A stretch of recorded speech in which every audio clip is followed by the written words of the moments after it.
Welcome to yet another FPL video, and I'll go straight into it with my Game Week 9 review, then preview Game Week 10, and pretty mixed bag week so far. I still haven't been completely out. I am on 57 points at the moment, and I've gone just a little bit up in the ranks, but I would have gone up even more if I had gotten certain decisions right, and I'll be explaining all of that. But without further ado, this is how my team is looking, or how it has been, and the main thing I have to say, the main reason why I didn't, have a very good week as opposed to a pretty average one is the captaincy. In my last video, you would have seen that I had Calvert-Lewin as the captain, and after that, I just changed it to Grealish. Maybe a bit of a gut feeling, but I should have stuck to my initial instincts. And what this game showed is that Fulham are one of those teams you want to target for sure, because their defense is awful. It's literally probably the worst in the league, and if a team like Everton just ramp the pressure on, they are not going to survive for very long. But they made a good response, Fulham, but still, the defence is so bad. And I have to say, in terms of captaincy, if you got Vardy for next week, for example, I would definitely be thinking of giving the armband to him.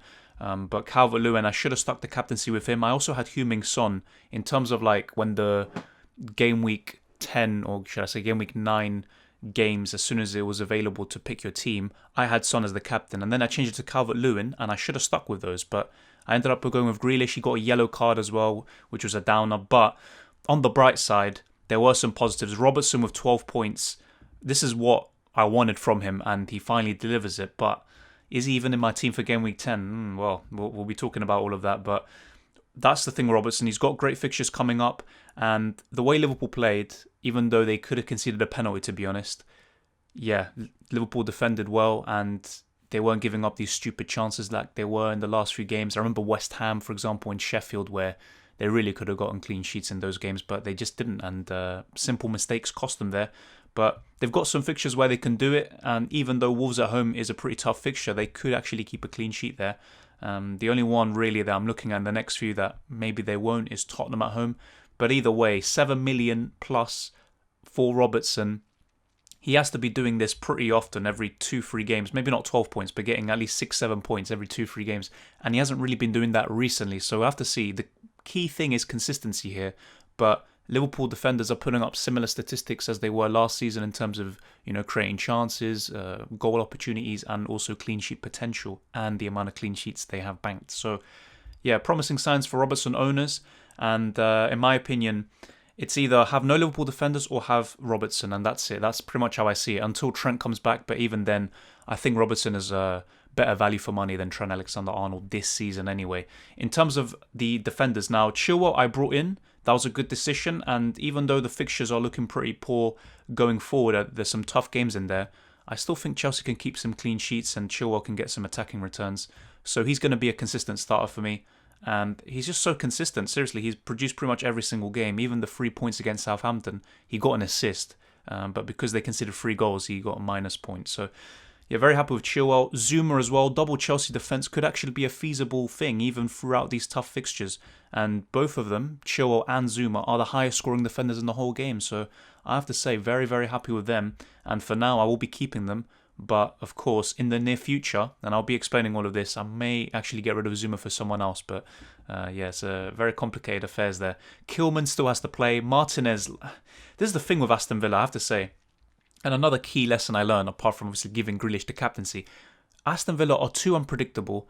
They can either beat Liverpool 7-2, beat Arsenal away 3-0, or they could just be getting ripped by Southampton, for example, or, lose a game at home to Brighton, or even concede 3 at home to Leeds. They're that sort of team. Aston Villa are so unpredictable. So in terms of captaincy, do not go near them. Even if Grealish can get a 24-pointer against Liverpool, I would just avoid that, and I would not go double Aston Villa defence, even throughout all these easy fixtures, so to speak, because Aston Villa tend to do better in the, harder games, it seems, anyway. So, yeah, I'm not really too confident in most of these games in terms of too many clean sheets. So I think one Aston Villa defender like Target or Konsa, and if not, having Martinez in goal, that's enough. I would not go more than that, in my opinion. In terms of the midfield, like I said, Grealish, very disappointing, but on another day, he could have gotten a few assists, could have gotten a goal. But that's the thing with Grealish. If he doesn't get the big haul, he will be just so close, the nearly man, and you don't want that for captaincy, so definitely avoid, like I said. But great fixtures, and I wouldn't just rage transfer him out and never go near him again. I still think he's the best value option at that price, and in terms of around that price bracket, the likes of Ziyech are also very good, and Zaha. But yeah, I still think Grealish is the best there. And James Rodriguez, he had a phenomenal game against Fulham, but guess what? No assists. And just like I was fearing at the beginning of the season, he was getting a lot of the passes before the assist, because James is that good that even if he doesn't get the goal or assist, the direct goal involvement, he will just dictate the game and he will unlock defences. I mean, I think for the second or third goal, he was the one who played in Digne, I believe, and then Digne played in Calvert-Lewin. So that's the problem with James Rodriguez, and he's still good value for his price, and he has been good this season.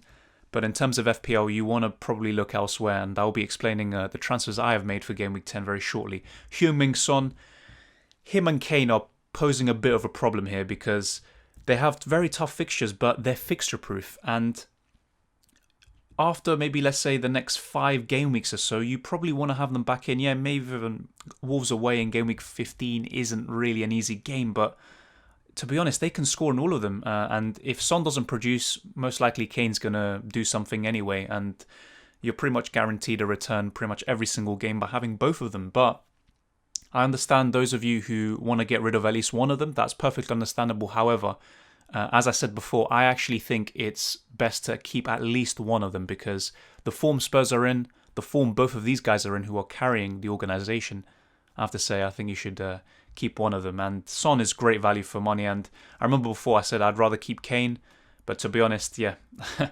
it's just hard to get rid of Son. I mean, for 9.5 million, name me one player in any position who will match that goal output that he's doing right now. I don't think anyone could. So to be honest, there's arguments for keeping either Son or Kane, but you could just keep both, and that's what I'm doing for the foreseeable future. But yeah, this guy's just been doing the business. As for Salah, I made a decision to keep him, and if I did get rid of him, it would have been for a -4, and I would have brought Bruno in, and he would have been my captain, regardless of if I stuck with Calvert-Lewin or whatever. Beforehand, Bruno would have been my captain. But either way, I think I wanted to get Salah in anyway, and there's good news on that front. He produced a negative COVID test, and he actually is in contention to start the game in the Champions League against Atalanta. So very good news on that front. He should be starting against Brighton, and he's one of the best captaincy options this week. Even though Brighton have a decent defence, Salah's record, as I'll be discussing very shortly, is phenomenal against Brighton and Hove Albion. So he should be back. A lot of people who got rid of him will be trying to get him back in now. I don't really have that headache, which is a good thing. But Salah, yeah, I'm very happy to have kept him. Just obviously a bit of a shame that he didn't play, but he couldn't. And then Calvert-Lewin, like I said, this guy is just so consistent. I think he's only blanked once. Yeah, and that was against Southampton. This guy is just the real deal. And yeah, he's just potentially a season keeper. If he keeps this form up, and yeah, he can blank maybe in the next 2 or 3 games or something like that. It doesn't matter. As long as he keeps ticking over and does what he's been doing, getting the chances that he's getting. And this new wing-back system for Everton is actually benefiting him. And he said it himself on BBC Sport, because they're just lumping the ball into him, constant delivery, and especially against teams like Fulham. I mean, they're not going to be able to deal with it. And he's such a presence in the air, but he's also good, good at holding up the ball, and also just good with linking up with players. That's probably an underrated factor about him. So all of that makes Everton better offensively, and also helps in the creation of his chances. So Calvert-Lewin, in my opinion, I think he's the only Everton player worth owning. I know some people like Richarlison, and he is a good player. He's very important to how they play. But for me, Calvert-Lewin is the only must-own Everton player. And the likes of James and Richarlison, yeah, they're good options, but Calvert-Lewin is just even better. And yeah, better value for money as well, which is a very important factor. And then as for Kane, like I said, he got an assist, he got a yellow card, so he ended up getting 4 points, and probably ruined his chances for bonus, because he was one of the better players in the match. But the thing with Kane is, I know some people are saying he hasn't produced a double-digit return in a long time, but I mean, against West Brom, he got 9 points. That's pretty much 1 point off a double-digit return. And he's produced every game. He only blanked in the first game week against Everton, where Spurs were very, very poor. But ever since, he's produced every single game with goals or assists. And I know he's expensive. I know you're not going to be captaining him. So for those of you who are getting him out, I'm not saying don't do that because I understand the logic. For that price bracket, you want to be captaining him pretty often, and you're not going to be doing that even against the likes of Arsenal or Palace away. But he's just ticking over for me. So in my opinion, I might just keep him and captain the likes of Salah consistently, or my new signing who I'll be unveiling very soon. So Harry Kane, very very happy with him. And yeah, he's just ticking over every single time. I'm not going to expect returns every single week. That's impossible. But he's just so consistent at the moment, it's hard to go against him. And even the likes of Heung-min Son. But in terms of the bench, Bissouma's going to be coming in for Salah. Now, the mistake I made here is putting him ahead of Kyle Walker-Peters, of course. But to be honest, we'll have to wait and see how Southampton do anyway. I'm not expecting a clean sheet there, but yeah, Bissouma got a yellow card as well, which is even worse. And Walker-Peters will at least get 2 points, I think, even though Walker-Peters himself does get a lot of yellow cards. But yeah, that was a mistake on my part in terms of the order of the bench, and also captaining Grealish when I had Calvert-Lewin as my captain. That's an extra 12 points there. But nonetheless, I learned from these mistakes and ensure that they won't be made again. But obviously, mistakes are part and parcel of the game, to be honest. But moving on to Game Week 10, this is how my team is looking, and I'm very confident for this week. And as you can see, 2 transfers have been made. Kufal in for Robertson, and this was before the Liverpool game, and maybe I was jinxing Robertson a bit because as soon as he knew he wasn't in my team, he produces a 12-pointer. But Kufal is in, and regardless if I want Robertson back in the near future, I do want Kufal. And I'm not going to be expecting, returns every single game like he's pretty much been doing. For his value, he almost got a goal and an assist in the last game against Sheffield. So this guy, I think, is the real deal. He's got some tough fixtures coming up, but he's going to pretty much be rotating with Kyle Walker-Peters and Kilman for that third defender spot. And Zuma will probably be starting some of these games as well. But yeah, very happy with Kufal, and hopefully, if Grealish doesn't produce, hopefully Kufal keeps the clean sheet. That's how I'm looking at it. And Bruno Fernandes, I brought him in. I was very, very tempted to get him in, like I said, against West Brom, but I didn't want to take a -8 because regardless, I wanted to keep Salah. I did not want to get rid of Salah at all because I felt he was only going to miss one game week, which at the moment it seems like that's going to be the case. But Bruno Fernandes, regardless, I know there's Kevin De Bruyne, and I could have maybe, downgraded Kane or someone like that and gotten in the likes of Sterling or De Bruyne. But I'm not too confident with Man City, and I actually think Fulham have a higher expected goals than Man City and Man United, to be fair. But Man City just aren't creating as much as they were last season. And the likes of Kevin De Bruyne, he's playing very well, but he's not going to get the same assists as he did last season. The finishing isn't the same, and the level of chances and the quality of chances aren't the same because City are just performing even worse than they were last season. And last season was pretty much a downgrade from the title-winning seasons that Man City had. So, bit of a predicament there. But Bruno Fernandes, I know he divides opinion a lot because even against West Brom, let's be real, I know he should have gotten a few assists. The likes of Martial and Rashford were, very, very poor in their finishing. But this guy missed a penalty, and then he got retaken just like it did in the Champions League against PSG. And if there was no retake, this guy is on pretty much, 0 points or something like that, or 1 point. And the fact that he had the retake and then he scored, that's a big swing of 10 points or so because of the bonus that came with it. So that's the thing with Bruno Fernandes. He may seem to get a lot of jammy points. I mean, you look at Brighton, 12 points. I mean, they got a penalty after the whistle blew for full time. And then he gets bonus points from that by scoring the winning penalty. Against Newcastle, so many late goals and assists there. Against Everton, he got a late assist pretty much. And the dying embers of the game.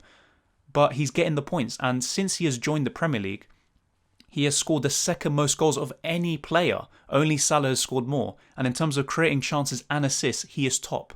And even open play goals, he is top for midfielders. So, yeah, I mean, with Bruno Fernandes, what is there not to like? And I don't trust Man United. I've said this before. And I wanted to stay away from the assets. But Bruno still ticks over. Even when Man United look shaky, even if they're, scrambling around, getting 1-0 wins against West Brom, Bruno Fernandes is there, and he's on penalties as well. Man United do get quite a lot of penalties. I think, he's worth it. I know he's maybe not the most elegant player in terms of how he gets the points, but he gets the points. That's how I see it. And I've taken a -4 to get him and Kufau in, and I know there's a risk because James Rodriguez against Leeds at home, I do think that fixture actually benefits him because of how Leeds play.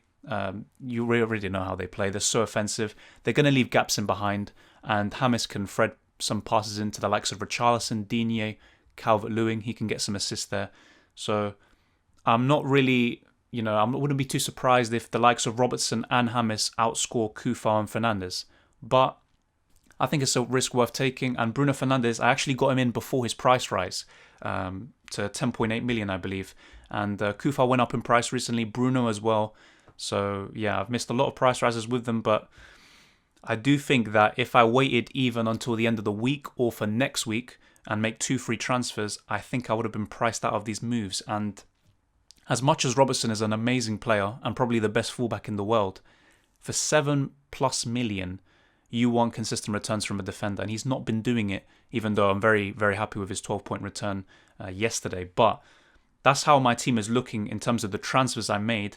And you look at the fixtures overall, the thing I don't like about this is the fact that some of my players face each other. So now that I got in Kufal, he faces the likes of Grealish and Martinez. So I will be guaranteed to lose some points there unless, Martinez saves a penalty and, I don't know, Kufal gets a clean sheet or scores, should I say, and Grealish scores a hat-trick or something. So, I'm not very happy with that. And then Chilwell's facing the likes of Son and Kane, and I've got Zuma on my bench. And in terms of the bench, it's very, very important.